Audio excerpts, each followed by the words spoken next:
Magandang buhay sa lahat, Liza Soberano and Enrique Hill, update sa magkakaibang ganap.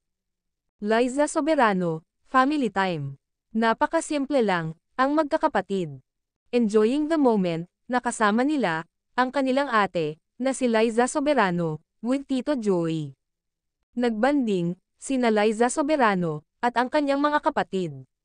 Na sina Jaden, Dustin, and Casey. At syempre, di rin mawawala dyan, ang baby fur, ni Liza Soberano, na si Yuna. Samantala, spotted din, si Enrique Hill, sa PBA Finals, with friends, na sina Nezel, ang pinsan ni Liza Soberano. Bubo, at iba pa.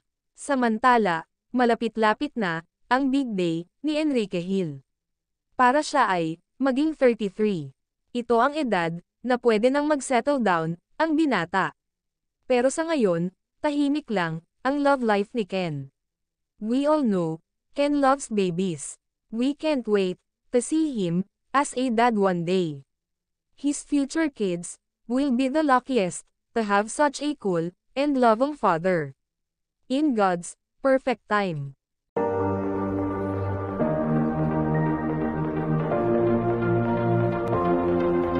If you're someone